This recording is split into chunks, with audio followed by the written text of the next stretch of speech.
इसमें कायदे से अगर मैंने वो एक लाइन सोच ली ना यहाँ पर कि एट इक्विलिब्रियम क्या होगा, पार्शियल प्रेशर जो भी इसका और पार्शियल प्रेशर मतलब इन दोनों के पार्शियल प्रेशर्स जो भी हैं इक्विलिब्रियम पे, मुझे नहीं पता क्या है, केपी में वही पुट करने हैं।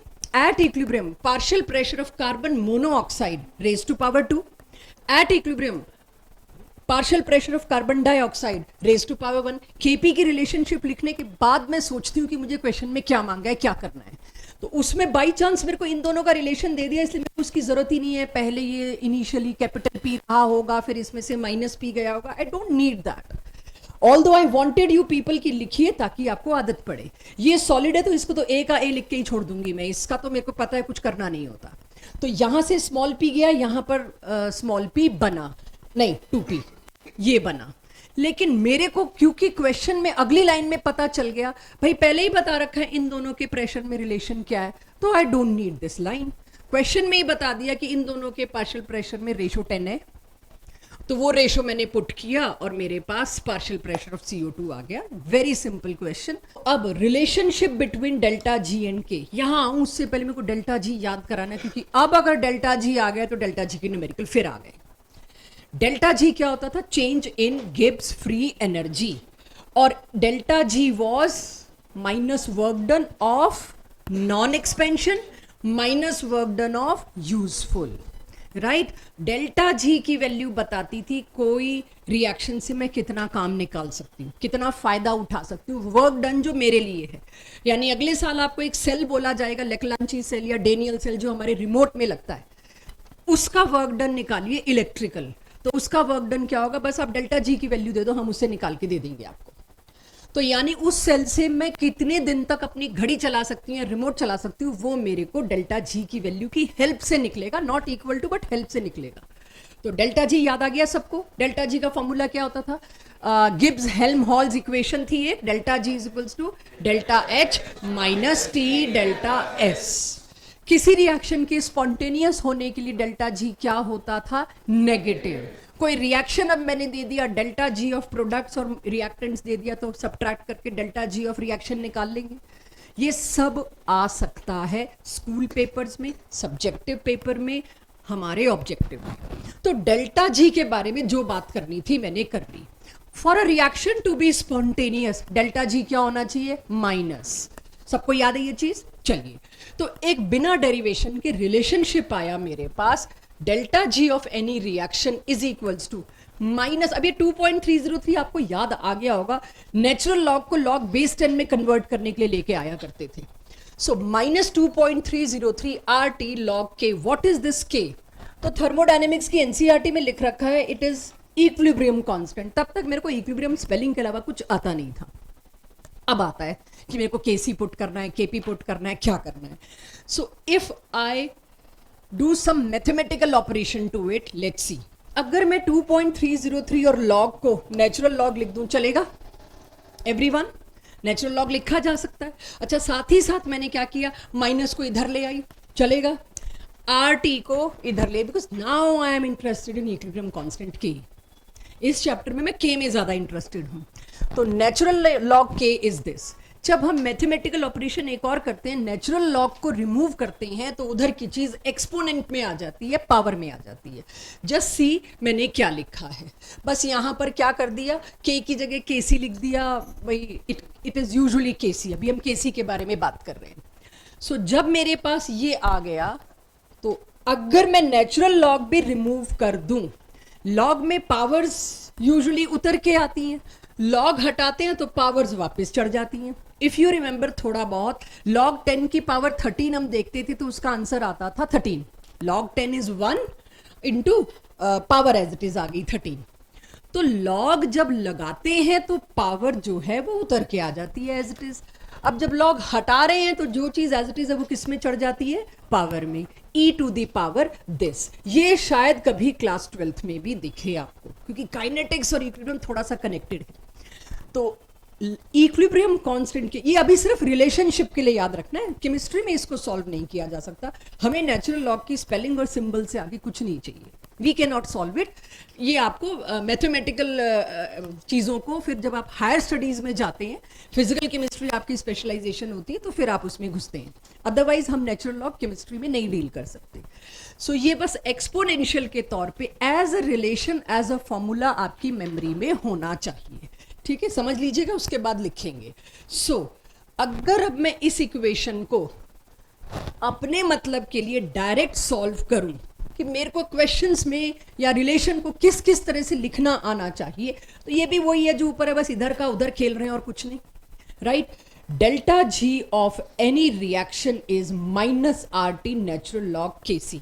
इस इक्वेशन को देने वाले थे वेंट हॉफ साइंटिस्ट, उन्हीं के नाम पे वेंट हॉफ इक्वेशन बोला गया। यहां पता नहीं क्यों रिएक्शन लिखा है, it is van't Hoff equation. और why it is called as isotherm, any guess?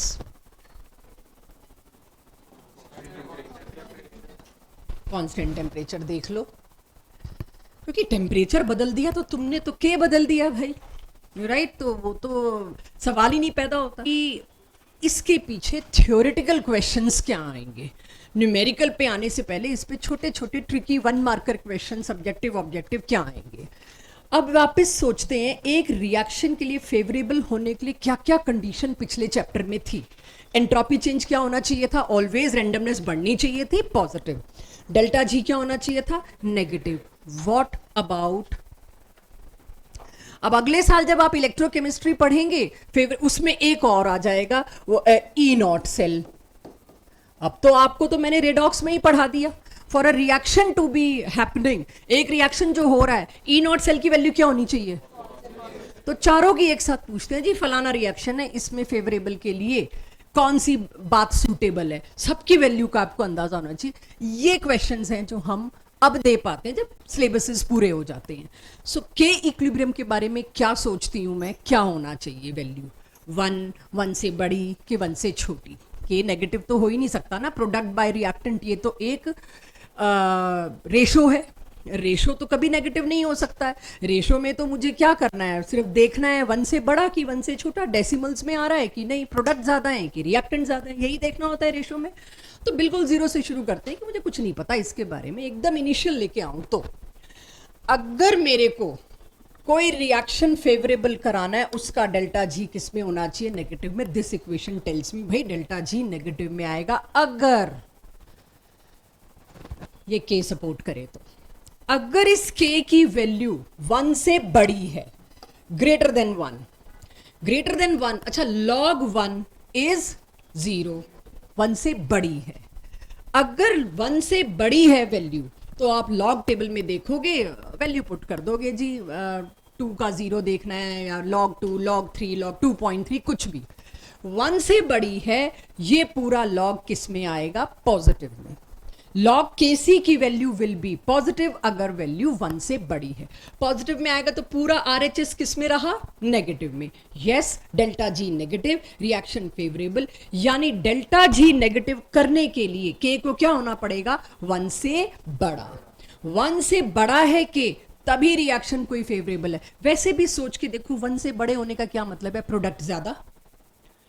अगर आप प्रोडक्ट बाय रिएक्टेंट काटो तो 1 से बड़ी वैल्यू है, तभी तो प्रोडक्ट ज्यादा है, और रिएक्टेंट कम है तो कुछ तो खिसका है ना, रिएक्शन थोड़ा ही सही फेवरेबल तो हुआ है। जितना के बढ़ता जाएगा, चेक, यही सारे एसर्शन रीजन मिलने, जितना के बढ़ता जाएगा डेल्टा जी उतना ही ज्यादा क्या होता जाएगा, नेगेटिव। डेल्टा जी जितना ज्यादा नेगेटिव होता गया, रिएक्शन उतना ही ज्यादा फेवरेबल। एक इंडस्ट्रियलिस्ट ऐसे ही रिएक्शन को उठाएगा सेल बनाने के लिए जिसका डेल्टा जी बहुत ज्यादा है। वो अगर के 1 से छोटा है, सपोज 0.35 है, 1 से छोटा है ये। अब जब मैं इसकी लॉग लेने लगूंगी तो लॉग तो देख ही नहीं सकते, मतलब देख तो सकते हैं, खैर आई एम नॉट सेइंग कि लॉग नहीं देख सकते।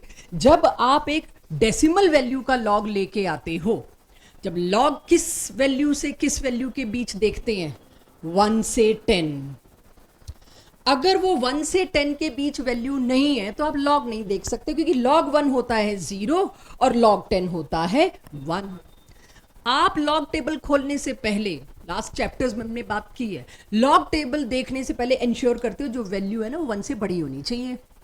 तो वैल्यू को 1 से बड़ा करने के लिए, मैडम की गल फ्रंट रो पे बैठ के यॉर्निंग, 1 से बड़ा करने के लिए मैं क्या करूंगी, इसको 3.5 इंटू 10 की पावर, अब लूंगी इसका लॉग। जब इसका लॉग लूंगी तो पावर तो एज इट इज आगे उतर के आ जाती है, -1, अच्छा मल्टीप्लाई हो जाता है प्लस, फिर अब तुम लॉग टेबल में देख के बताओगे जी 35 का 1 है 0.6, सॉरी 0.4, मैं करूंगी 0.4, ओवरऑल वैल्यू किस में आएगी, माइनस में। तो के लॉग के की वैल्यू किस में डाल दी मैंने, माइनस में। यहां का माइनस और यहां का माइनस क्या करेगा, डेल्टा जी को पॉजिटिव। ये सारा मैथमेटिकल था, याद रख सके, इंप्लीमेंट कर सके तो वो आपका स्किल होगा। एक्सप्लेन कर पा रही हूं वो मेरा स्किल है। सो के का छोटा होना 1 से मतलब रिएक्शन का नॉन स्पॉन्टेनियस होना, फॉरवर्ड रिएक्शन का। के छोटा है मतलब क्या है, प्रोडक्ट है रिएक्टेंट है जी, तो ये तो पीछे ही भागा होगा, फॉरवर्ड तो क्या ही हुआ होगा। सो क्या अब मेरी क्लास को इस रिलेशनशिप से ये क्लैरिटी आ गई, डेल्टा जी के नेगेटिव होने में के का पॉजिटिव होना, नॉट पॉजिटिव सॉरी, लॉग के टर्म का पॉजिटिव होना जरूरी है। लॉग के कब पॉजिटिव होता है, जब वो के 1 से बड़ा हो। किसी क्वेश्चन में हम लॉग के बारे में पूछ लो और तुम कहो 1 से बड़ा, बेवकूफी होगी। लॉग के शुड बी पॉजिटिव। लॉग के कब पॉजिटिव होता है, जब के शुड बी ग्रेटर देन 1। तो लॉग के पॉजिटिव होना चाहिए, उसके लिए के 1 से बड़ा होना चाहिए। क्लैरिटी आई कुछ? 17 प्लेन क्वेश्चन है, पढ़िए। ये सारे रिएक्शन आपको 12th में मिलेंगे, हम इंट्रोड्यूस अभी से कर रहे हैं। सुक्रोज का हाइड्रोलिसिस अगर मैंने किया, वाटर मैंने डाला, तो वो टूटता है ग्लूकोज और फ्रक्टोज में। तो डेल्टा जी मेरे को मांग लिया है, तो सबसे पहले तो बच्चों मैं ये फॉर्मूला रखूंगी फर्स्ट थिंग। अब मेरे को चूज करना है मैं आर क्या पुट करूं। किसी को याद है डेल्टा जी की यूनिट्स क्या होती थी, एसआई यूनिट्स या नॉन एसआई व्हाटएवर। अक्सर किस में दिया जाता है, delta G, delta H, delta S, thermo भूल गए, जूल्स, तो बोल दो क्या दिक्कत है, ठीक है। तो किस में एक्सप्रेस करते हैं, जूल्स या किलो जूल्स। आई होप याद होगा सारा डेल्टा एच डेल्टा जी हम जूल किलो जूल में ही लेके आए हैं। सो जूल या किलो जूल डिपेंड करेगा, वो तो वैल्यू पे देखते हैं। तो अभी मैं ये मान के चल रही हूँ डेल्टा जी तो एसआई में ही चलता था। जब अगर किसी क्वेश्चन में कहा गया डेल्टा जी कैलोरीज में निकालो, आर क्या पुट करोगे, 2। अब शायद इस क्वेश्चन में मेरे से कुछ कहा नहीं गया, तो मेरे को क्या लेना पड़ेगा, एसआई जूल्स में। तो जूल्स में लेना पड़ेगा, तो आर क्या पुट करूंगी, 8.314। उसके बाद सब कुछ वैल्यू मैंने पुट करी। टेम्परेचर इज इन केल्विन, याद रखिएगा दिस। एक बार जिसका लॉग छूटा हुआ हो, भूला हुआ हो, उनको रिवाइव करने के लिए लॉग 2 इंटू 10 की पावर 3, केसी की वैल्यू 2 इंटू 10 की पावर 3 दी है, 1 से तो बड़ा ही है। तो जब वो दी है तो 3 नहीं सॉरी 13, जो भी एक है, लॉग लेते हैं जब इसका, लॉग में मल्टीप्लाई का क्या हो जाता है, प्लस। तो it is log 2 plus log 10 की पावर 13। जो पावर है वो 1 की पावर 13 नहीं होती, वो log 10 की पावर 13 एज इट इज आ जाती है। तो आ गई प्लस की जगह प्लस, और log 2 तो हम दे ही देंगे क्वेश्चन में 0.301। This is 13.301। मैंने इसको अलग से इसलिए सॉल्व किया कि किसी का कुछ लिंक मिसिंग हो तो वो कनेक्ट कर पाए। और ये वाला पार्ट तो मैंने किया कैलकुलेटर से सॉल्व, ये आया। इस पूरे का आंसर कितना आया, -74846। अब डिपेंड करेगा क्वेश्चन इंटीजर टाइप में है तो वो इंटू 10 की पावर समथिंग में मांग लेंगे, और मेरे पास ये सब्जेक्टिव क्वेश्चन है तो मैं किलो जूल में पकड़ के इसका आंसर दे दूंगी। 74 नेगेटिव भी आएगा, डेफिनेटली आएगा, ठीक है। सो इस तरह से आपके पास डेल्टा जी पूछा था, उसकी वैल्यू आ गई। देखना जरा, क्या 20th क्वेश्चन यही है, किसी एक रिएक्शन का डेल्टा जी दे दिया और उसका केसी पूछा है। चेक कर लो, यही है क्वेश्चन 20। तो इसमें सिर्फ मैथमेटिक्स के लिए उठाया है मैंने क्वेश्चन, केमिस्ट्री के लिए नहीं। अगर मेरे को डेल्टा जी की वैल्यू किलो जूल में दी है तो पहले मैं उसको जूल में करूंगी, क्योंकि मेरे को आर की आदत है 8.314 की, या फिर मैं आर को किलो जूल में कन्वर्ट करती। तो मैंने प्रेफर क्या किया, मेरे को आर की 3 वैल्यूज याद है, मैं उसको नहीं छेड़ रही, 8.314 याद है, तो क्यों ना डेल्टा जी की वैल्यू जो किलो जूल में थी मैं उसको जूल में पुट कर दूं। 10 की पावर 3 आ जाएगी, मेरे को डेसिमल्स हैंडल करने थोड़े ईजी हो जाएंगे। तो मैंने ये पूरे फॉर्मूले में वैल्यू को पुट करने की कोशिश करनी है अब।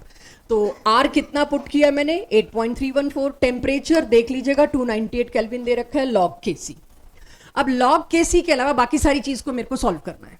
राइट तो जब बाकी सारी चीज को मैंने सॉल्व किया, ये नेगेटिव मैंने लॉग केसी के पास ही छोड़ दिया, और बाकी सब चीजों को जब मैं उधर ले गई मेरे पास सॉल्व करके ये आया।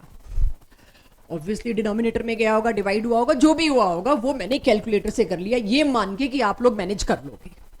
कैलकुलेशन पे मैं टाइम नहीं लगाना चाह रही, ये नेगेटिव मैंने यही रख लिया। ठीक है, तो मेरे पास माइनस लॉग केसी आया 2.4186। अब लॉग के आगे माइनस है तो वो मेरे को इधर लेके आना, थोड़ा बिल्कुल बच्चे की तरीके से बता रही हूँ कि आपका जीरो नॉलेज, क्योंकि माइनस भी इधर लेके जा रही हूँ, बता रही हूँ कि it is going to change my answer. यहाँ माइनस वो वाला माइनस नहीं कि लास्ट में वापस ले और ये वहां छूट गया था यहाँ ले आते हैं, नहीं, ये सारा सिस्टम बदल देगा, इसलिए मैं माइनस पे थोड़ा ध्यान दे रही हूँ। किसी भी नेगेटिव वैल्यू का आप लॉग एंटी लॉग नहीं डील कर सकते। लॉग एंटी लॉग में negative does not make sense in that table.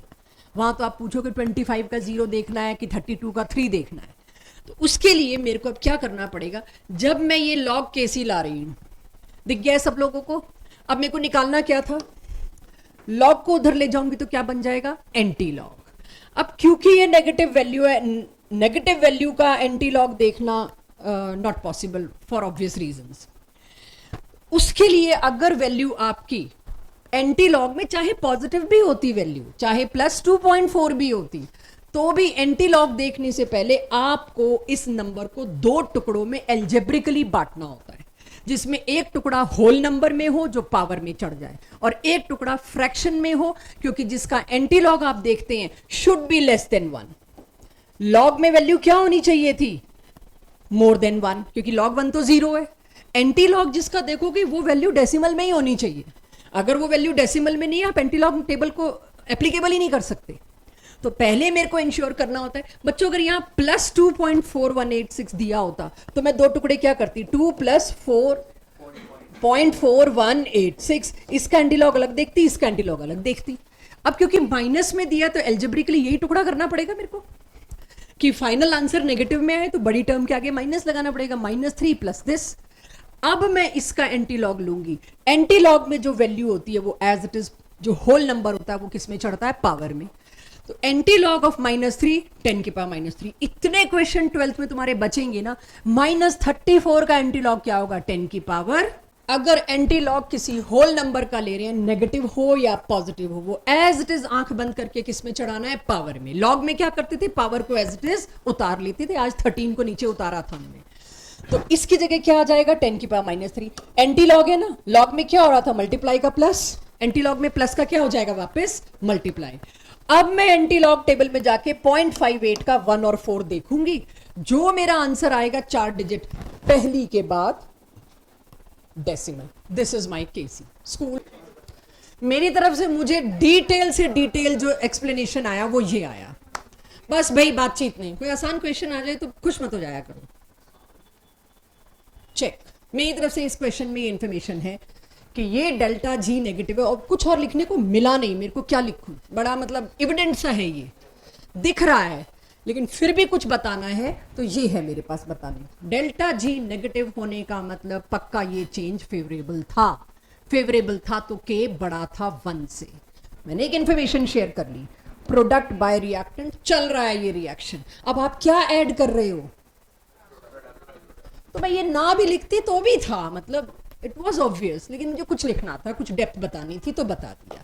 Clear ये क्वेश्चन नंबर 41? ठीक है, अब थोड़े लाइट क्वेश्चंस आए तो आप लोग फिर डिस्ट्रैक्ट मत हो जाना, एक दूसरे से बातचीत में मत लग जाना। ये टॉपिक स्टाफ ने पिछले 5-7 साल से तो नहीं पढ़ाया, तो आप इसके लिए स्टाफ पे नहीं जा सकते। सो आपके पास एक नई टर्म है डिग्री ऑफ डिसोसिएशन, जिसको आयनिक इक्विलिब्रियम से शुरू किया जाता है। तो आप ये समझ सकते हैं दिस इज आयोनिक और केमिकल के बीच की लाइन, इसको किधर रखा जाए, because of the nature of topic इसको केमिकल इक्विलिब्रियम में रखा जाता है, यहीं से आयनिक इक्विलिब्रियम पिक किया जाता है। डिग्री ऑफ डिसोसिएशन का क्या मतलब होता है, इसके शब्दों को तोड़ते हैं, मेरे साथ साथ नोट करेंगे आप लोग। डिग्री ऑफ डिसोसिएशन, कितना टूटा, राइट? आपने कोई चीज ली, PCl5 लिया, SO2Cl2 लिया, कुछ भी आपने ए कंपाउंड लिया, उसका डिकम्पोजिशन होना है, उसको टूटना है, और 5-7 घंटों बाद जब इक्विलिब्रियम अचीव हो गया तो आपसे पूछा जाएगा कितना टूटा, तो we talk in terms of percentage. 30% टूटा, 40% ब्रेक हुआ, 44% ब्रेक हुआ, और एनीथिंग। तो इफ डिग्री ऑफ डिसोसिएशन कोई मेरे को डिफाइन करने को कहे, छोड़ दो पेन अभी, मेरा पूरा आयनिक इक्विलिब्रियम इस पे डिपेंड कर रहा है। आपको पता है मैंने कहा था एक्स हटता जाएगा, बदलता जाएगा, बस अब वही शुरू हो रही है चीज। तो डिग्री ऑफ डिसोसिएशन का क्या मतलब है? टूटने के बाद नंबर ऑफ मोल्स, पहले तो देखिए जो भी इक्विलिब्रियम आ गया, जितना डिसोसिएट होना था हो गया, हवा गया, कितने मोल्स डिसोसिएट होके आगे गए, डिवाइडेड बाय कितने लिए थे। एक तरह से परसेंटेज भी तो आप ऐसे ही करते हो, कितने आने थे नंबर और कितने आए, 100 में से इतने आए तो आप उसकी परसेंटेज निकालते हो। तो वही चीज पहले बात हुई degree of dissociation. Degree of dissociation word का मतलब है आप क्या एज्यूम करोगे, डिवाइडेड बाय इनिशियली टेकन, मतलब पर मोल हो गया, जितने भी तुमने इनिशियली लिए थे, 5 लिए हो 10 लिए हो, डिवाइड करने के बाद तो वो पर मोल हो जाता है। यानी इनिशियली जितने लिए थे उसमें से कितने डिसोसिएट हुए, इनिशियली लिए थे मैंने ए और डिसोसिएट कितने हुए एक्स। कोई भी ऐसा क्वेश्चन अब आपको मिल सकता है जिसमें ए और एक्स की टर्म में क्वेश्चन पूछा हो, what is x, what is a, तो आपको पता होना चाहिए। अच्छा, एक्स आप अब तक लेके आ रहे थे, एल्फा और एक्स में एक बारीक सी लाइन है जो आप एक आयनिक इक्विलिब्रियम आते ही फिर यही समस्या आएगी, मैम अब आपने एक्स की जगह अल्फा लिया तो ऐसे क्यों लिया, वैसे क्यों लिया। हर गलती पे पहले 2 लेक्चर में मेरे को यही करना होगा, याद करो उस वाली शीट पे जाके एक्स और अल्फा में फर्क क्या है। एक्स और अल्फा में एक ही फर्क है, ए में से कितना गया एक्स, 1 में से कितना गया अल्फा, बिकॉज अल्फा इज पर मोल। ए में से गया कितना एक्स और एक्स बाय ए क्या हो गया अल्फा, इट मींस पर मोल कितना गया। इनिशियल तुमने लिए हो 5 मोल, लेकिन 1 मोल में से कितना गया वो क्या होता है अल्फा, 5 मोल में से कितना गया वो क्या होता है एक्स। तो if I am talking in terms of alpha degree of dissociation, तो मेरे लिए इनिशियल शर्त हो गई 1 लेना। लास्ट क्लासेस तक मैं इनिशियल 1 लेने नहीं दे रही थी, ऐसे कैसे 1 ले लिया जब तक क्वेश्चन में नहीं दिया, क्योंकि एक्स था। अब बिंदास 1 लो, क्यों, क्योंकि अब अल्फा वाले क्वेश्चन शुरू हो रहे हैं। अगर मैंने इनिशियली 1 लिया होता तो ये कितना 0 और 0, इक्विलिब्रियम अटेन होने के बाद 1 में से कितना चला जाना चाहिए अल्फा, अल्फा और अल्फा, बट इनिशियली 1 तो नहीं लिया, इनिशियली तो 5 लिया, तो 1 में से इतना गया तो 5 में से कितना गया, सी की जगह क्या पुट कर दूंगी 5 मोलर कॉन्सेंट्रेशन, अगेन 1 में से कितना गया अल्फा, बना कितना अल्फा और अल्फा। लेकिन इनिशियल कॉन्सेंट्रेशन मेरे को 1 नहीं दे रखी, इनिशियल कॉन्सेंट्रेशन मेरे को 0.01 मोलर दे रखी, तो यहां क्या पुट कर दूंगी, जब 1 में से अल्फा जा रहा है तो 0.01 what ever initial concentration is given, उसमें से कितना जा रहा होगा, मल्टीप्लाई कर दिया यूनिटरी मेथड, और इधर कितना बन रहा होगा C alpha C alpha. Complete ionic equilibrium is all about this. Alpha की जगह एस आ जाएगा, एस की जगह स्मॉल एच आ जाएगा, पी एच आ जाएगा, खत्म चैप्टर। तो ये मेरे पास कुछ अल्फा को लेके बेसिक पर जिसको ज्यादा एक्सप्लॉइट करेंगे आयनिक इक्विलिब्रियम में, आज ज्यादा नहीं, आज सिर्फ इंट्रोड्यूस कर रहे हैं इस टर्म को। तो ठीक है जी, डिग्री ऑफ डिसोसिएशन अगर 1 में से है तो आपको जो भी अल्फा में निकलवाऊंगी उसका आंसर 1 से तो छोटा ही आएगा। 1 में से कितना टूट के गया, आज आपको बस एक ही बात ध्यान रखनी है, सिर्फ एक बात, अल्फा अगर 1 से बड़ा आ रहा है तो कोई गलती हो रही है। अल्फा का सारा डेप्थ केमिकल इक्विलिब्रियम के बाद आयनिक इक्विलिब्रियम में शुरू करेंगे। तो अल्फा की वैल्यू हमेशा लेस देन बनाएगी। अच्छा, जब भी कोई फ्रैक्शनल चीज आती है उसमें गलती के चांस होते हैं, डेसिमल दिखे ना दिखे, एक 0 ऊपर नीचे हो जाए डेसिमल के पहले बाद वाला, 0.1 की जगह 0.01 हो जाए। तो इसीलिए डेसिमल्स में कोई चीज जब रिपोर्ट की जाती है तो उसको एरर फ्री करने के लिए यूजुअली उसको 100 से मल्टीप्लाई करते हैं। 0.34 में पॉइंट छपा हुआ मिट जाए तो मैं उसको क्या लूं, तो इसीलिए उसको 100 से मल्टीप्लाई करके परसेंटेज में कन्वर्ट करके रिपोर्ट करने से एरर फ्री हो जाता है। तो डिसोसिएशन की डिग्री क्या है अल्फा, डिसोसिएशन का परसेंटेज क्या है alpha into 100, that is percentage dissociation. इस पे अगली क्लास से काम ज्यादा शुरू होगा। वो 3 क्वेश्चन जो मैंने तुमको लिखवाए डीपीपी के काट देना, वो इसी के, और वो शुरू होता है आयनिक इक्विलिब्रियम में, इसीलिए वो मैं नहीं करवा रही, और ना मैं टेस्ट में भी अल्फा दूंगी, 2 दिन लगाने पड़ेंगे मेरे को अल्फा पे तब दे सकूंगी। अब किसी को नोट करना करिए, क्योंकि some basic concepts of chemistry chapter 1, जिसको हम शॉर्टकट में मोल कॉन्सेप्ट भी बोल देते हैं, वहां पर हमने एक क्वालिटी ऑफ क्वेश्चन किया था, इंपेरिकल फॉर्मूला निकालना, वो टेबल बना के परसेंटेज और फिर मोल्स और molar ratio and so on. वहां एक चीज आई थी मोलर मास को लेके, एक information, molar mass is also equal to 2 into, ये वो वाली डेंसिटी है, vapour density, not density, mass by volume नहीं, वेपर्स की डेंसिटी क्या है ये वो बात कर रहे हैं। So 2 into vapour density. तो क्या मैं वेपर डेंसिटी कभी अगर मेरे को निकालनी पड़ी, मोलर मास तो आता ही होता है हम लोगों को, उसको 2 से डिवाइड कर दूं, वेपर डेंसिटी आ जाएगा। यानी अब हमारा टॉपिक जो शुरू हो रहा है वो शुरू हो रहा है डेंसिटी और अल्फा का रिलेशन। तो हेडिंग क्या डालनी है मेरे को, हेडिंग डालनी है रिलेशन बिटवीन अल्फा यानी degree of dissociation and density. But अगर डेंसिटी लिख दिया तो कंफ्यूज जाओगे मास बाय वॉल्यूम वाली। यहां आपको कैटेगरिकली लिखना चाहिए वेपर डेंसिटी। शॉर्ट फॉर्म में हम कुछ ही लिखें, but topic is this, relation between degree of dissociation and vapour density, not the density. Clear है? वेपर डेंसिटी मतलब molar mass divided by 2, anywhere I need to find, तड़ाक से molar मास को 2 से डिवाइड कर देंगे। बस हेडिंग के बाद मेरे साथ रहना पड़ेगा। Very new to you, very different, अभी तक ऐसी कोई चीज नहीं आई कि मैं किसी पिछले से रिलेट करके कहूं ये तो आता ही होगा। बहुत ही नया है, एब्रप्ट सा है ये टॉपिक। तो इस टॉपिक को बाद में चैप्टर के एंड में एक्स्ट्रा एज में करा के कोई लॉजिक नहीं है, अभी कराना बनता है। डिग्री ऑफ डिसोसिएशन एक तरीके से निकाला जा सकता है, वो है अगर गैसियस मिक्सचर है, रिएक्टेंट और प्रोडक्ट दोनों गैसेस हैं, वेपर्स बन रहे हैं सबके, ऑफ कोर्स गैसेस है तो वेपर्स होंगे।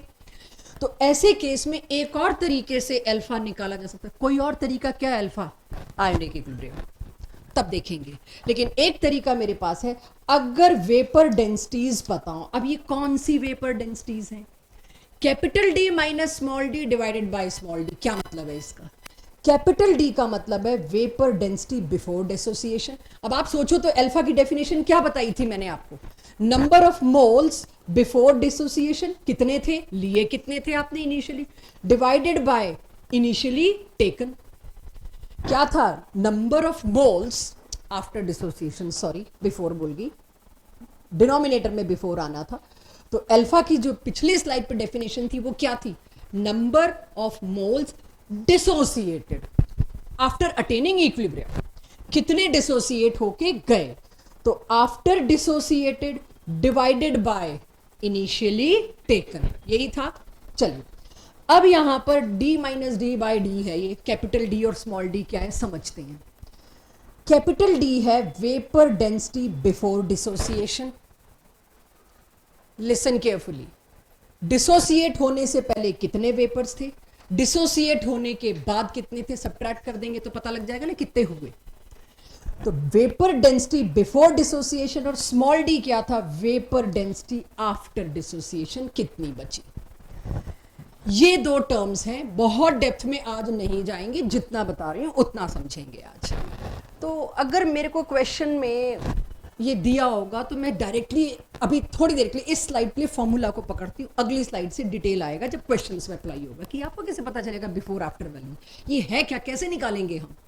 तो उसके लिए if I know molar mass, molar mass मुझे पता होता है, वो मैं खुद निकाल सकती हूँ। तो मोलर मास पता हो, चीज का नाम पता हो, तो 2 से डिवाइड करके वेपर डेंसिटी में जब चाहे तब निकाल लूंगी। मेरे को पूछना भी नहीं है क्वेश्चन में तुम दे रहे हो कि नहीं, यस और यही होगा। ठीक है जी। अब अल्फा की जगह जो डी है कैपिटल डी, इसकी जगह कैपिटल डी क्या है बच्चों? Vapour density before dissociation. Before dissociation सिर्फ एक ही चीज होगी रिएक्शन मिक्सचर में, ए, जो डिसोसिएट होके क्या बना रहा होगा? 2 या 3 चीजें। डिसोसिएशन का मतलब समझते ना, एक का टूट के कुछ 2 बनाना, या B+C बनाना, या 2B बनाना, कुछ भी बनाना। तो इनिशियल क्या होगा बच्चों? अकेला A मौजूद होगा। सपोज वो PCl5 है, सपोज वो N2O4 है, सपोज वो HI है, तो मोलर मास तो मेरे पास है उसका। इनिशियली तो एक ही चीज है, तो क्या दिक्कत है? मेरे को तो मोलर मास कैलकुलेट करना आता है, मैं फटाफट ऑन पेपर नाइट्रोजन ऑक्सीजन के मोलर मासेस निकाल के ऐड करके I can calculate on paper put कर दूंगी। तो I will never give you capital D in question, जो तुम्हें खुद आना चाहिए। भाई PCl5 है, बिफोर क्या है ये डी? वेपर डेंसिटी बिफोर यानी रिएक्शन स्टार्ट ही नहीं हुआ, खाली PCl5 पड़ा है। तो खाली PCl5 की वेपर डेंसिटी तुम मेरे से मांगोगे क्या? मैं कहूंगी निकालो ना मोलर मास और 2 से डिवाइड करो, आ गई वेपर डेंसिटी। कैपिटल डी कभी किसी क्वेश्चन में नहीं दिया होगा, it has to be calculated by you, that's why नीचे लिख दिया calculated by you, don't ask us in question. ठीक है जी। दूसरी क्या है? ऑब्जर्व्ड, लैब में जाके ऑब्जर्व हुई 5 घंटे बाद। भाई शुरू में तो इतनी होनी चाहिए थी, मैंने निकाल ली मोलर मास बाय 2। 5 घंटे बाद इक्विलिब्रियम आ गया, वेपर डेंसिटी लैब से आई ऑब्जर्व्ड। ये हमेशा क्वेश्चन में गिवन होगी, तुम नहीं बता सकते ये कभी, या बताओगे तीसरे क्वेश्चन में, वो करूंगी क्या तरीका। तो ये आपको किसी ना किसी तरीके से इसकी इंफॉर्मेशन दी होगी। तो फिर आ गया सब कुछ, ये क्वेश्चन में दिया होगा, ये तुमने खुद कैलकुलेट करना है, अल्फा आ जाएगा। इस हिसाब से आप अल्फा निकालते हैं। कैलकुलेटेड के लिए सी, ऑब्जर्व्ड के लिए हमेशा लैब में जाना पड़ता है, यानी हमेशा क्वेश्चन की हेल्प लेनी पड़ती है। क्या ऑब्जर्व हुआ बताओ, हम नहीं कैलकुलेट कर सकते। Observation means lab, lab means given in question. तो उस हिसाब से अगर मैं चलूं तो ठीक है जी, अल्फा तो आ जाएगा। कहीं पर अगर ऑब्जर्व्ड मोलर मास के लिए तुमको डायरेक्ट वेपर डेंसिटी नहीं दे रखी लैब की, तो क्या सिचुएशन आएगी, वो थोड़ा ध्यान से, इसीलिए कहा है नोट करने के एक बार समझ लें। 3 क्वेश्चन में टॉपिक पूरा हाथ में आ जाएगा। मान लो नहीं दे रखा ऑब्जर्व्ड, अब क्या करूं? ऑब्जर्व डायरेक्टली दे दो तो कितना बच्चा क्वेश्चन हो गया ये, तो क्या d - d/d करके बैठ जाओगे, अल्फा आ गया। तो इतना इजी तो देना बनता नहीं है। तो उस क्वेश्चन में तुमको गैस है, गैस पे PV = nRT लग सकता है, थोड़ा सा इसके साथ खेलना पड़ेगा। एक मिक्सचर के लिए प्रेशर कंटेनर का गिवन हो, वॉल्यूम टोटल कंटेनर का वही गैस का वॉल्यूम होता है, नंबर ऑफ मोल्स जितने हैं टोटल सम कर दूंगी, R पता है, T पता है। इसको खोलते हैं बच्चों, नंबर ऑफ मोल्स W/m कर सो, M क्या है? Molar mass. Number of moles is mass given divided by molar mass. तो इसके V को इधर ले आऊं बच्चों, V को इधर ला सकती हूं जब चाहे जरूरत पड़ी। तो अगर मेरे पास यहां से भी मैं ऑब्जर्व्ड मोलर मास निकाल सकती हूं, PV को इधर ले आऊं, ऑब्जर्व्ड मोलर मास को उधर ले जाऊं, W दे रखा होगा, R दे रखा होगा, T, V, P सब दे रखा होगा। या तो क्वेश्चन में सीधे बोल देंगे ऑब्जर्व्ड मोलर मास, ऑब्जर्व्ड वेपर डेंसिटी, कुछ भी, या आपको इस तरीके से निकालना पड़ सकता है। बस उसी की प्रैक्टिस अब करनी है। तो इस सारे में एक शॉर्टकट मेरे को मिला, यानी ये जो फॉर्मूला अभी तक मेरे पास जो फॉर्मूला है बहुत कॉम्प्लिकेटेड है। अब इस फॉर्मूले को without telling you the derivation, because that is not your part, without telling you the derivation, ये 12th में आ जाएगी डेरिवेशन, पहले ही चैप्टर में सॉल्यूशंस में ये वहां मिल जाएगी। तो अभी without telling you the derivation actually formula ये आया। अब भाई 1/n-1 क्या बला है आपके लिए, ये मैं अगली स्लाइड पे बताऊंगी। What is this n? n is टूटने के बाद बन कितने मोल्स रहे हैं उससे भी तो फर्क पड़ेगा, 2 की 3, because volume is directly proportional to number of moles. Number of moles ज्यादा बन रहे तो डेंसिटी पे असर आएगा, वेपर डेंसिटी पे असर आएगा। ऐसे कैसे आप नंबर ऑफ मोल्स बनने को इग्नोर कर सकते हो? फिर लगा हाँ यार ऊपर का फॉर्मूला तो गलत हो गया, फिर उसको करेक्ट करके ये दिया गया। 3 क्वेश्चंस जब आपको कराऊंगी और एक आप खुद करेंगे चौथा, तब आपको समझ आएगा ये चीज क्या है। अब इस टॉपिक को नोट करिए, फिर क्वेश्चन करके क्लैरिटी लाते हैं। एक एक शब्द नोट करेंगे। यस यस यस, नीचे वाला, ये तो मैं ऊपर से लाना शुरू कर रही थी आपका, वो सिर्फ उसके लिए एप्लीकेबल होगा जहां पर n1 होगा। तो मैं ये नहीं कह सकती ऊपर वाला इनकरेक्ट है, नहीं, सॉरी n2 होगा। मैं ये ऊपर वाला फॉर्मूला सिर्फ एक जगह के लिए करेक्ट कर सकती हूँ जहां मुझे पता है a से b + c बन रहा है। जहां a से b + आधा c बन रहा है मैं फंस गई, या b + 2c बन रहा है मैं फंस गई। ये काफी आएगा 12th में, तब आप और अंडरस्टैंड करेंगे, बट मैं आज आपको करवा दूंगी। Madhav, any issue with AC? हाँ, क्या करना है? ठंड लग रही है? कर दिया, थैंक यू। ये मैं क्वेश्चन के थ्रू समझाना चाहूंगी एवरीवन। तो फाइनली ये फॉर्मूला याद रखेंगे। ऊपर वाला भी सही था जिसमें मैंने 1/n-1 नहीं लिखा था, but exclusively for those cases जहां n2 हो। तो 2 - 1 1 और 1 तो ना ही हो, तो मैं ना ऊपर वाले को गलत कह सकती हूँ ना नीचे वाले को गलत कह सकती हूँ, वो कंडीशनल था। तो अब मेरे पास for any kind of reaction I will go for this formula. अभी किसी ने मेरे से पूछा ये PV = इसका क्यों, क्या, कब करना है। मान लीजिए क्वेश्चंस में दिखाऊंगी, शायद जरूरत पड़े।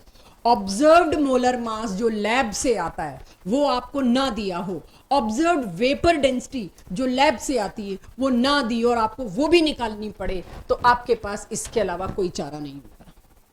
ऑब्जर्व्ड वेपर डेंसिटी दी नहीं आपको, आप क्या करोगे? आप पहले observed molar mass PV equals to NRT से निकाल के उसको 2 से डिवाइड करके स्मॉल डी लाओगे और स्मॉल डी पुट करोगे। That is how we are going to do in some questions. इतना क्लियर है सबको? सिर्फ इसके लिए कि भी ऐसा कुछ है। अब मैं एक क्वेश्चन कराती हूं, मुझे नहीं पता है डीपीपी में है या नहीं है, तो ढूंढना मत। ये एक टेक्स्ट बुक क्वेश्चन है जो इस टॉपिक के बाद होना चाहिए, जिससे आपको एक्चुअली समझ आना शुरू होता है। ये बात क्या कर रहे थे आप?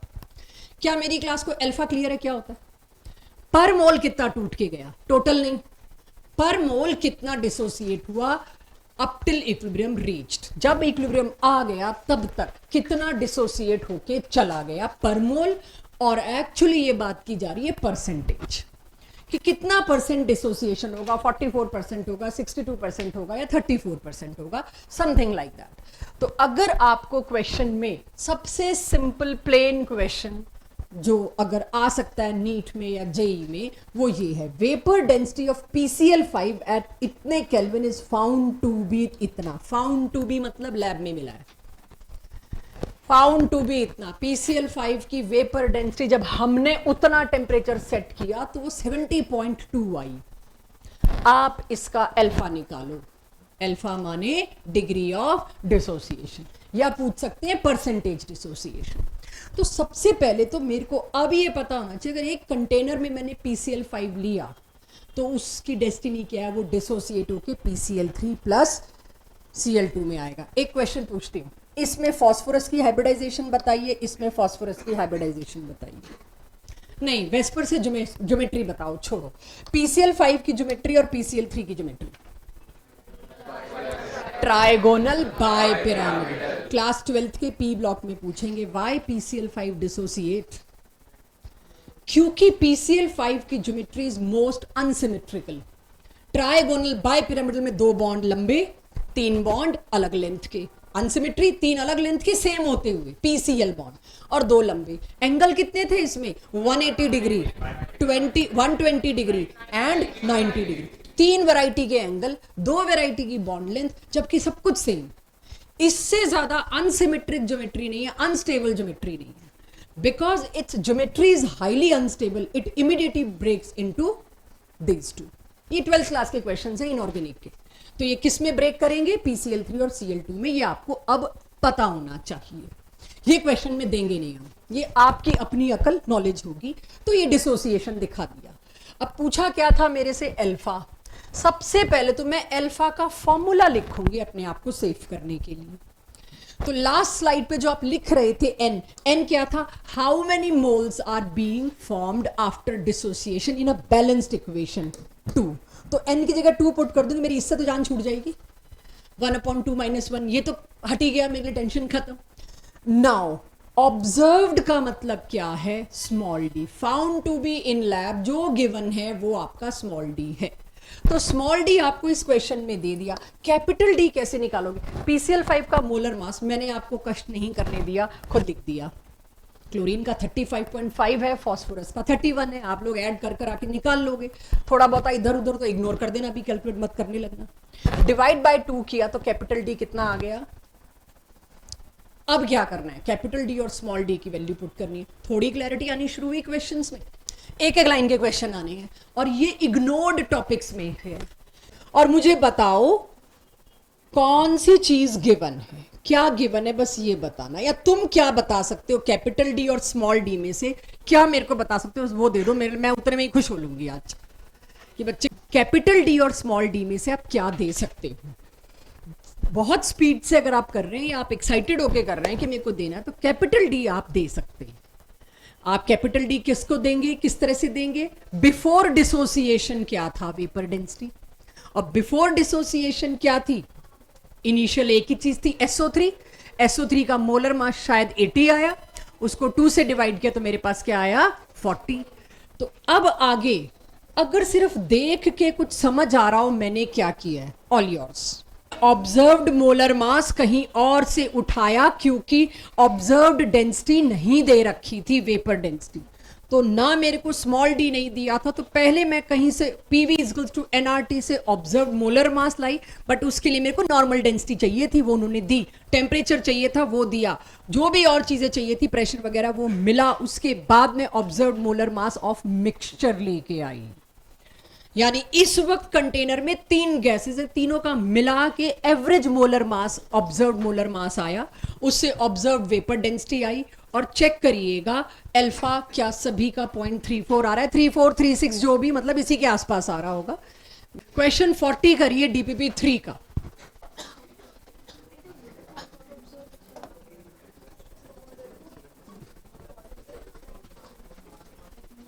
अपनी गलती पहचानो क्या की है। ऑब्जर्व्ड मोलर मास 80 दे रखा है क्वेश्चन में, ऑब्जर्व दे रखा है, मतलब वेपर डेंसिटी 40 हुई। मैंने चलो मोलर मास वाले से कर लिया, तुम वेपर डेंसिटी वाले से भी कर सकते हो। डिनोमिनेटर में क्या किया है, बस छोटी सी गलती। अच्छा, कैपिटल डी और स्मॉल डी का कंफ्यूजन हो गया। फिर मैंने देखो ना अल्फा लिख रखा है। चलिए बताइए, हो जाएगा। तो ये मैंने एक क्वेश्चन लेवल 2 का संभाला था कि एक तो बच्चे कर लेंगे। ये नीट में आया हुआ क्वेश्चन है, तो जेई वाले सोच ले, अगर नीट में ये आ रहा है तो जेई में क्या है ये, राइट। तो ये पूरा क्वेश्चन पहले देखेंगे। जरूरी नहीं है आप मेरे साथ नोट करें, सिर्फ सिंपल मैथ्स की कुछ ऑपरेशंस है जो मैंने 5 स्टेप में किया। आपको बता ही दिया मेरी मैथ्स की कहानी क्या है, राइट। जो 5 स्टेप्स हैं मैंने इलेबोरेट करके लिखे कि मेरी क्लास में एक भी नीट वाला बैठा है तो उसको पूरा इलेबोरेशन चाहिए, आप वो एक ही स्टेप में कर सकते हैं। बड़ी सिंपल मैथ्स की आइडेंटिटीज को भी मैंने खोला, जो आपको जरूरत नहीं होनी चाहिए। मैं आपको सिर्फ दिखा रही हूं फॉर्मूला बेस्ड लॉजिकल क्वेश्चन अगर आया तो कैसे करेंगे, नो कैलकुलेशंस। आपको कहा गया है अब डिग्री ऑफ डिसोसिएशन निकालना है इन terms of KP for this reaction में। तीनों गैसेस हैं तो मेरे को इन टर्म्स ऑफ केपी निकालना है। यहीं से आयनिक इक्विलिब्रियम कनेक्ट होता है। एक अल्फा ओवर, खत्म। तो मैं एक चांस ले रही हूं कि ये मैं पढ़ा दूं, ये मेरे टेस्ट का हिस्सा नहीं होगा। अल्फा अगर मेरे टेस्ट में आ रहा है तो वो एक ही रिलेशन के लिए आ रहा है, डेंसिटी। बट अगले चैप्टर्स में जो अल्फा आ रहा है, थियोरिटिकल जितना मैंने आपको पढ़ा है अगले चैप्टर में, यानी आयनिक में, तो क्या आ रहा है वहां से शुरू करते हैं। अगेन ये केमिकल आयनिक के बीच की लाइन है, मतलब ये कहीं भी, it is on fence, it can be on this side और दिस साइड। सो मेरे को सिर्फ ये पूछ लिया गया, कैलकुलेट करिए अल्फा को इन टर्म्स ऑफ केपी, मतलब फॉर्मूला डिराइव करवाया है। फॉर्मूला डिराइव अगर हम करते हैं ना किसी क्वेश्चन में, वो है जेन्युइन लेवल 2, कि आप एक पूरा नया रिलेशनशिप डिराइव करके ला रहे हो, मतलब आपको चैप्टर का बेसिक आता है। तो इसे समझिएगा। अगर टोटल प्रेशर है P atmosphere, x moles of PCl5 is dissociated at equilibrium. Equilibrium पे कितने PCl5 डिसोसिएट हुए हैं, x, राइट। तो ये मेरे को दे रखा है। अब डिग्री ऑफ डिसोसिएशन पूछा तो मुझे पहले पता होना चाहिए degree of dissociation alpha formula क्या है। मैंने अननेसेसरी लिखा है, आपको लिखने की भी जरूरत नहीं होगी, कि how much dissociated divided by how much taken. तो अब सबसे पहले मैंने ये इक्वेशन लिखी, अगर तुम 1 लेते तो 0 0, और इक्विलिब्रियम के वक्त दिस, राइट। अब केपी निकालना है मेरे को, केपी निकालना है तो मेरे को तीनों के पार्शियल प्रेशर्स चाहिए। और पार्शियल प्रेशर निकालने का क्या तरीका बताया था मैंने, mole fraction into total pressure. Mole fraction क्या होता है, number of moles of PCl5 divided by total moles, number of moles of Cl2 divided by total moles, and same is for PCl3, PCl5, Cl2, all 3। तो सबसे पहला काम तो मेरे पास total moles होनी चाहिए। तो टोटल मोल्स सीधे 1 प्लस अल्फा लिख दूं यहाँ पे। जब हम तीनों को ऐड करेंगे ये कट जाएगा। और ये लास्ट क्लास में खूब किया है हमने इस चीजों को। तो ये लास्ट क्लास में क्या, उससे पिछली क्लास में भी इंट्रोड्यूस किया था, लास्ट क्लास में दोबारा इंट्रोड्यूस किया था। तो मेरे पास टोटल मोल्स आ गए, टोटल मोल्स आ गए, इंडिपेंडेंट मोल्स आ गए, मोल फ्रैक्शन आ गया, टोटल प्रेशर 1 गिवन है। तो पार्शियल प्रेशर्स तो मैं तीनों के निकाल के केपी दे दूंगी। अब अल्फा की टर्म्स में तो केपी देना था। Let's start. तो जब हमें पता है पार्शियल प्रेशर का फॉर्मूला इज दिस, तो देखिएगा मैंने तीनों का पार्शियल प्रेशर निकाला है। नोट करने के बजाय जस्ट देखिए, तीनों के पार्शियल प्रेशर का फॉर्मूला ठीक पुट किया है। थोड़ा सा श्रेय और धैर्य और लोकेश आप देख के बताइए, क्योंकि लास्ट क्लास में आप नहीं थे। ये चीजें थोड़ी बहुत लास्ट क्लास में हुई थी, एक्स को लेके हुई थी, अल्फा को लेके नहीं हुई थी। देख के बताइए इत्मीनान से। total pressure multiplied by mole fraction, total pressure multiplied by mole fraction, total pressure multiplied by mole fraction.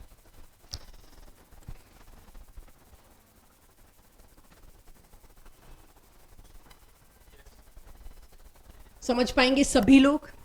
मैंने तीनों का पार्शियल प्रेशर लगाया, अब वैल्यू पुट करनी है, अल्फा की टर्म्स में केपी देना है, 4 ऑप्शन मिलेंगे, उनको पकड़ना है। ये भी एनएवस्टी के लेवल 2 में दे रखा है, राइट? नीट में आया सेम क्वेश्चन। तो मतलब 2021-22 तक तो हम ये कहते रहे हैं कि एनएवस्टी कर लो, सेम ही क्वेश्चन टपकना है, मतलब शब्द इधर का उधर, एक आधा सिंबल इधर का उधर कर देंगे, सेम क्वेश्चन सालों से है एनएवस्टी में, कोई आज की बात नहीं, और ये नीट का क्वेश्चन है। तो अब अगर मैं इसमें आगे, अब अगली स्लाइड पे मैं केपी पुट करती हूँ, ये फॉर्मूला ये दिखाने की जरूरत तो नहीं, सॉरी इक्वेशन सबको याद है, इक्वेशन क्या है? चलिए, तो मैंने अब केपी पुट किया, mole fraction of one product, mole fraction of other product multiplied by PT, that is total pressure, divided by mole fraction of reactant, right? Raise to powers का यहाँ शायद चक्कर था नहीं, सारे 1 स्टोइकियोमेट्रिक कोफिशिएंट थे। Have a look, मैंने इसको ओपन अप किया, कुछ कटिंग शटिंग की है, और उसके बाद मैथ्स की आइडेंटिटी मुझे दिख रही है, और मैं यहां तक ले आई, यहां तक पहुंची है सभी लोग अपनी 10th क्लास तक की मैथ्स की समझ से।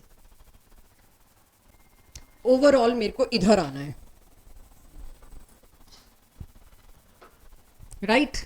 अब आप इधर आगे ब्रैकेट ओपन करेंगे, KP minus KP alpha square this, वो ब्रैकेट ओपन करके मैथमेटिकल ऑपरेशन करके अल्फा इज दिस। 4 ऑप्शन थे, तो 4 ऑप्शन में एक ये मिला, मल्टीपल करेक्ट में इसके अलावा शायद एक और मिल जाता कुछ, यस एक और चीज थी, आई एम सॉरी। पूरे इक्विलिब्रियम में अब तक एक बात बताई जा रही हूं कि कुछ ही कर लो कांस्टेंट है, शुरू से यही चल रहा है, एंड भी इसी पे होगा कि कभी वैल्यू नहीं बदल सकती अनलेस टेम्परेचर, मतलब टेम्परेचर कांस्टेंट है तो के की वैल्यू नहीं बदल सकती, हाँ टेम्परेचर बदल दोगे तो के चेंज हो जाएगा। आपने कॉन्सेंट्रेशन बढ़ा घटा के देख ली, आपने टेम्परेरीली हीट कम करके हीट ज्यादा करके प्रेशर बढ़ा रहे हो, इनर्ट गैस डाल रहे हो, सब कर कर आके देख लिया, कैटलिस्ट डाल रहे हो, के की वैल्यू पे रत्ती भर भी असर नहीं पड़ा। लेकिन ये भी अगेन एनसीईआरटी में नहीं है, वेरिएशन ऑफ के विद टेम्परेचर, ये तो सारी क्लास को पता है कि टेम्परेचर बदलोगे तो के बदल जाएगा, वी ऑल नो। कितना बढ़ाने पे के बढ़ेगा कि टेम्परेचर बढ़ाने पे के घटेगा? अच्छा ठीक है, आपने प्रोपोर्शनलिटी भी बता दी डायरेक्टली इनवर्सली, लेकिन कितना? अगर मैं 10 डिग्री बढ़ाऊं तो के कितना फर्क पड़ेगा, 12 डिग्री घटाऊं तो के की वैल्यू क्या होगी? इन सारे सवालों के जवाब देने के लिए एक रिलेशन आपके पास आया, अगेन वेंट ऑफ रिलेशन, और ये वेंट ऑफ इक्वेशन क्या देती है मेरे को? टेम्परेचर और के का रिलेशनशिप, इसको डिराइव करते हैं, यानी यहां से शुरू होता है इंटीग्रेशन का साइन, राइट? अभी इंटीग्रेशन आपने मैथ्स में नहीं पढ़ी, अदरवाइज आपके लिए बहुत इजी हो जाता, मुझे पढ़ाना भी ना पड़ता, बट जब हम इंटीग्रेशन साइन हटाते हैं नेचुरल लॉग आता है, तो मेरे पास क्या आया? इधर भी 1/t है, इधर 1/t² है। जब इंटीग्रेशन में ऐसी सिचुएशन आती है, ये t यहाँ है और उसकी वजह से नेगेटिव साइन आ जाता है, तो इससे ये आया पहली चीज जो हमें क्रैम करनी पड़ेगी, मैथ्स का इंटीग्रेशन जब आएगा वो आपको बता सकता है। तो जरा सेकेंड लाइन वाली इक्वेशन देखिए, natural log k equals to minus delta H, H क्या होता है? Enthalpy, delta H enthalpy of a reaction, वो आपको डेल्टा एच वही थर्मो वाली रिलेशन आएगी, आर टी बहुत हो गया। जब इंटीग्रेशन को हम सॉल्व करते तो एक कांस्टेंट आता है जिसको कहते हैं इंटीग्रेशन कांस्टेंट, अभी इसको हम कांस्टेंट ही रख रहे हैं, इसकी वैल्यू 12th में जाके कुछ रिएक्शंस में हम तब यूज करेंगे। लॉग बेस 10 लाने के लिए क्या करना पड़ता था? इधर 2.303 लॉग करती तो 2.303 को नीचे ले जाऊं बच्चों, देखो एक बार, ये कांस्टेंट एज इट इज। अगर इस इक्वेशन को आप एक इक्वेशन से कंपेयर करें, y is equals to mx plus c, ये स्ट्रेट लाइन इक्वेशन होती है। स्ट्रेट लाइन आ चुका है मैथ्स में अब तक आपके पास, गुड, आई एम रिलीव्ड। अगर y एक्सिस और x एक्सिस पे ग्राफ आप प्लॉट करते हैं, यहां पर x एक्सिस पे जो चीज है, अभी इक्वेशन को रिलेट करेंगे, उसको ग्राफ y और x एक्सिस के बीच में पुट होता है, ये क्या बनाता है? स्लोप, और ये क्या बनाता है? इंटरसेप्ट। तो मैं इस इक्वेशन को, अच्छा लिखी हुई है मैंने यहाँ, इस इक्वेशन को इससे रिलेट करना चाहूंगी, right. y is equals to m x plus c मैंने यहां पे लिखा हुआ है। y एक्सिस पे अगर मैं log k प्लॉट करूं, और मेरा टॉपिक क्या चल रहा है, k और t के बीच रिलेशन, तो मैं एक एक्सिस पे क्या प्लॉट करूंगी, k, चलो log k सही, और दूसरी एक्सिस पे क्या चीज प्लॉट करूंगी जिसकी वेरिएबिलिटी मेरे को चेक करनी है, जिसके साथ, तो दूसरी इक्वेशन पे क्या प्लॉट, दूसरी एक्सिस पे क्या प्लॉट लेके आना है मेरे को, किसके अगेंस्ट प्लॉट लेके आना है, 1/t। तो एक एक्सिस पे मैंने 1/t डाला, एक एक्सिस पे मैंने k डाला, y और x चूज कर लिया। इंटरसेप्ट सॉरी, ये जो है दिस इज स्लोप। स्लोप क्या साइन आ गया, माइनस, गिरता हुआ स्लोप, राइट। नेगेटिव मतलब गिरता हुआ स्लोप, तो ये नेगेटिव स्लोप दिखाई दे रहा है। जैसे मैं इधर बढ़ती जा रही हूं, वैल्यू क्या होती जा रही है, घटती जा रही है, गिरता हुआ स्लोप है। ये होता तो पॉजिटिव स्लोप होता, राइट। तो मेरे पास नेगेटिव स्लोप आ गया, इसका स्लोप की वैल्यू देखिए। अब अगर इसका न्यूमेरिकल आया और मैं कहती हूं स्लोप इज गिवन दिस, तो this is equals to given, आप इसकी और इसकी वैल्यू को रिलेट कर सकते हैं। अगर इस पूरे की वैल्यू दी है, आर आपको वैसे ही पता है 2.303 आप जानते हैं, डेल्टा एच आपके हाथ में आ सकता है इफ नीडेड। तो इसका स्लोप आपको गिवन हो क्वेश्चन में, तो you know this whole term. उसके बाद इंटरसेप्ट क्या होता है, एक्स्ट्रापोलेट किया इस ग्राफ को, जहां पर इस एक्सिस पे, वाई एक्सिस पे टच किया, टकराया, उसको कहते हैं इंटरसेप्ट।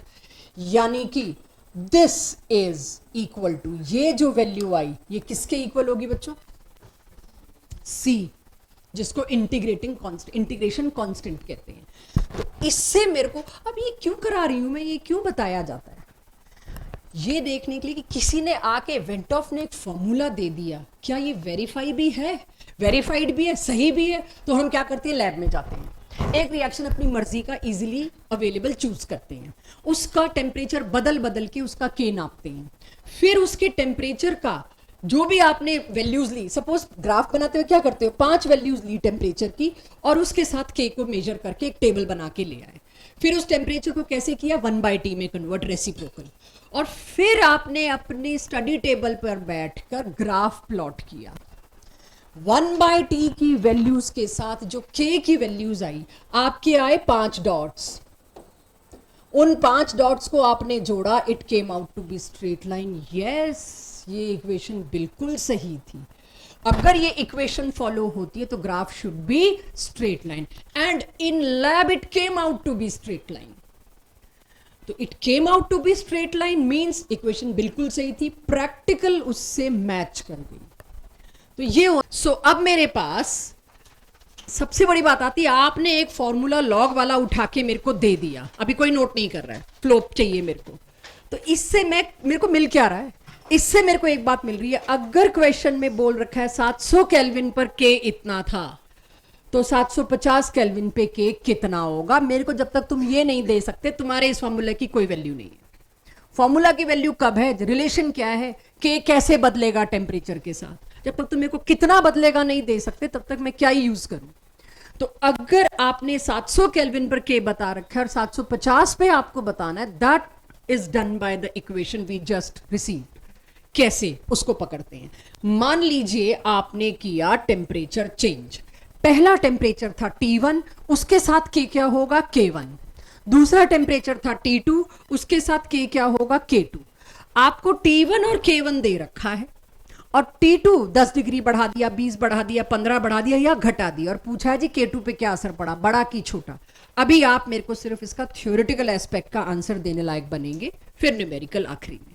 तो पहले थ्योरेटिकली समझते हैं इस पूरी इक्वेशन को कि K2 इज दिस, देख लीजिए पूरी इक्वेशन एज इट इज लिखी है, K2 और T2। कोई मुझे कहे K1 क्या होगा, तो K1 क्या होगा, T1 टेम्परेचर पे, उसका रिलेशन सामने लिख दिया मैंने। तो यहां पे ये मत कंफ्यूज होना, T2 वाले को मैंने इक्वेशन 1 लिया है और T1 वाले को मैंने इक्वेशन 2 लिया है। यस, क्योंकि अभी मैं टेम्परेचर बढ़ा रही हूं, बड़े हुआ टेम्परेचर को मैंने पहले ले लिया, कि पहले टेम्परेचर था 398, अब टेम्परेचर मैंने कर दिया 410, तो K पे क्या असर पड़ेगा निकाल के दीजिए। तो पहले मैंने T2 की रिलेशन लिखी, फिर मैंने T1 की रिलेशन लिखी, पूरा का पूरा फॉर्मूला। फिर कहा गया भाई नंबर 2 इक्वेशन को, कम टेम्परेचर वाली को ज्यादा टेम्परेचर वाली में से माइनस करो, सबट्रैक्ट करो। अब सबट्रैक्ट करते ही इसकी तो टेंशन ही खत्म, ये कांस्टेंट, इसीलिए अब तक मैं लेके नहीं आ रही थी कांस्टेंट, स्पेलिंग से काम चला रही थी ये कटना है आगे जाके, तो ये कट गया तो मेरे पास इक्वेशन कुछ ऐसी आई।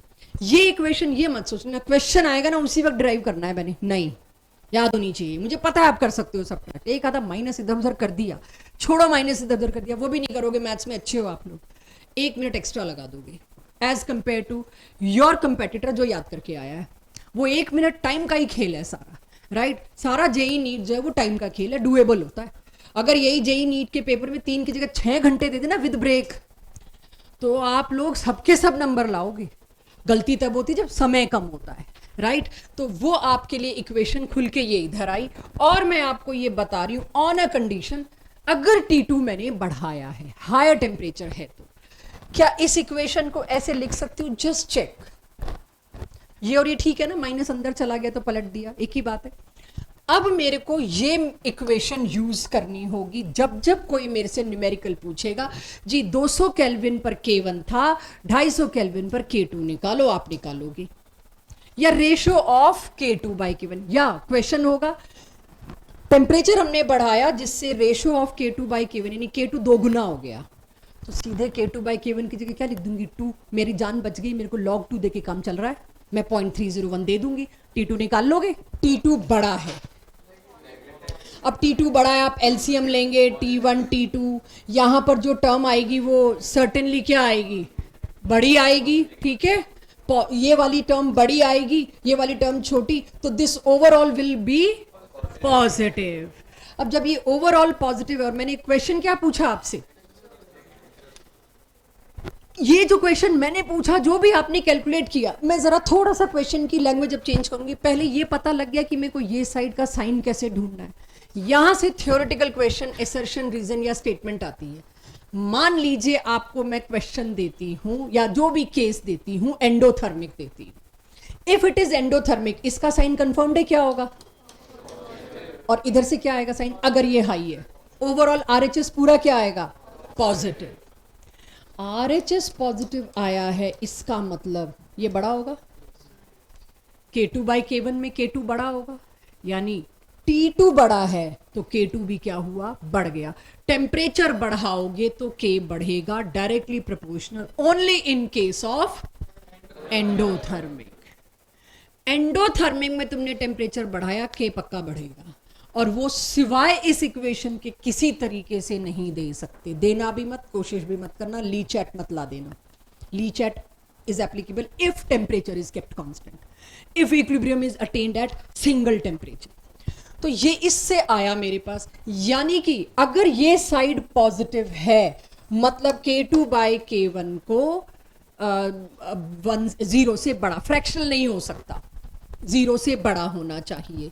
जब वो 0 से लॉग में 0 से बड़ा है, मतलब K2 बाई K1 1 से बड़ा है। तो K2 बाई K1 जब 1 से बड़ा होगा, तो इसका मतलब वैल्यू में K2 इज हायर। तो इस हिसाब से टेम्परेचर इंक्रीज करोगे तो K इंक्रीज होगा। क्लियर है सबको, सिर्फ कॉन्सेप्ट पॉइंट ऑफ व्यू से। अब अगर मैं कहूं, मान लो एक्सोथर्मिक था, तो एक्सोथर्मिक में क्या होता बच्चों? ये साइड नेगेटिव होती और ये साइड पॉजिटिव, ओवरऑल क्या हो जाता? नेगेटिव। तो जब एक्सोथर्मिक लोगे तो सामने पूरा का पूरा, जैसे डेल्टा H नेगेटिव है, पूरी साइड नेगेटिव हो जाती। जब लॉग में कोई चीज नेगेटिव है, पक्का 0 से छोटा है, जो आज मैंने आपको बता दिया, यानी लॉग K2 बाई K1 0 से छोटा है। 0 से छोटा है मतलब K2 बाई K1 फ्रैक्शनल था, K2 बाई K1 फ्रैक्शनल था मतलब पक्का K2 छोटा था। तो अब के टेम्परेचर बढ़ाने से K2 क्या हुआ? घटा, इनवर्सली प्रोपोर्शनल निकल आया। इट मींस आप एक्सोथर्मिक है तो टेम्परेचर का असर क्या है? Inversely proportional. एंडोथर्मिक है तो टेम्परेचर का असर क्या है? Directly proportional. मेरी क्लास बताए, अगर डेल्टा H 0 है तो क्या? Always equal to, no effect. अगर किसी रिएक्शन में डेल्टा H 0 दे रखा है और आइसो इंथैल्पिक, आइसोथर्म, ये सारा आपको याद होगा, आइसोबारिक। आइसो इंथैल्पिक का मतलब क्या होता है? जिसकी इंथैल्पी चेंज नहीं हो रही। तो डेल्टा H अगर 0 है तो यहां पर क्या आ जाएगा? No effect of temperature change on K। Theoretical चीज क्लियर हुई सबको कि एक्सो और एंडो होता है तब जाके मैं सही जवाब दे पाती हूं। क्वेश्चन 22 डीपीपी 3 खोलिएगा कि आप ग्राफिकल एप्टीट्यूड ये होता है कि आप ग्राफ को रीड करने लायक हो। ये 1/t वैल्यू इंक्रीज हो रही है, इसका मतलब t की वैल्यू क्या हो रही है, डिक्रीज। t घट रहा है, k बढ़ रहा है, इनवर्सली प्रोपोर्शनल, और ऐसा सिर्फ मुझे एक्सोथर्मिक में मिला था। समझ गए सब लोग? तो मूविंग टू लास्ट स्लाइड, वो भी एक क्वेश्चन है आपकी डीपीपी का, बिना रश के कि हमारा टाइम हो गया हमें भागना है, जरा इस क्वेश्चन को पढ़िए। क्वेश्चन 37 डीपीपी 3 पढ़िएगा, इसको इत्मीनान से पढ़िएगा, जल्दबाजी में नहीं। इसमें कुछ मैंने आपको असम्पशन बताना है, मतलब कैसे सॉल्व करते हैं, अदरवाइज ये होगा नहीं खुद से। डिग्री सेल्सियस में फॉर्मूले में कैपिटल टी है, मतलब आंसर केल्विन में आएगा, तो मैं केल्विन से डिग्री सेल्सियस में करना कष्ट देगा, क्योंकि हम तो आधा सॉल्व करके खुश हो जाते हैं, जो यूजुअली सभी के साथ है। चेक। अब आपको इसमें जब कहा गया, इसमें एक ही लाइन मेरे को बतानी है, उसका ज्यादा दिक्कत नहीं आएगी। अगर ये रिएक्शन नियर टू कंप्लीशन गया है या कंप्लीशन गया, इसका मतलब समझिए कंप्लीट डिकम्पोजिशन का मतलब क्या है। के शर्तिया 1 से बड़ा था, 20 भी हो सकता है, 40 भी हो सकता है, 60 भी हो सकता है, 3 भी हो सकता है, डिपेंड करता है, लेकिन 1 से तो बड़ा होगा। प्रोडक्ट हमेशा ज्यादा होंगे रिएक्टेंट से, अगर कंप्लीशन में रिएक्टेंट नाम मात्र नेग्लिजिबल भी बचा हो, 0 नहीं हो सकता ना, वरना हमारे को इन्फिनिटी आ जाएगा। सो प्रोडक्ट बहुत ज्यादा है, रिएक्टेंट बहुत कम है, मतलब पक्का के 1 से बहुत ज्यादा है। अब मेरे पास इनइक्वालिटी की इक्वेशन सॉल्व करने का एक्सपर्टीज सब्जेक्ट में नहीं है। मुझे नहीं पता 12th तक की मैथ्स में इनइक्वालिटी सिखाते हैं ग्रेटर देन वाली इक्वेशंस की, नहीं, इक्वालिटी वाली तो हम सॉल्व कर सकते हैं।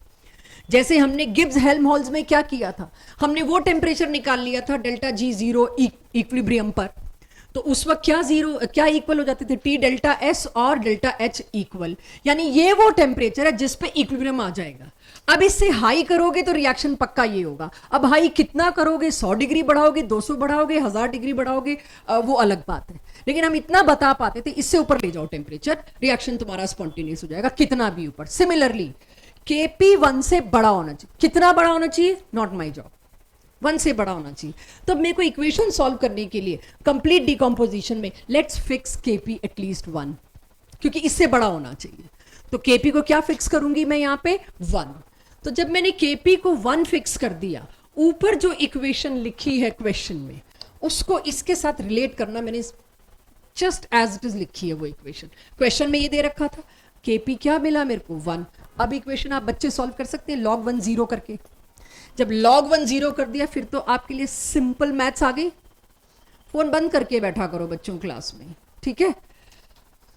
This is just a genuine request. इतना नहीं अभी आप कमा खा रहे कि आपकी तनख्वाहें कटेंगी फोन ना उठने पे, जिस दिन जॉब करोगे उस दिन जरूरी होगा।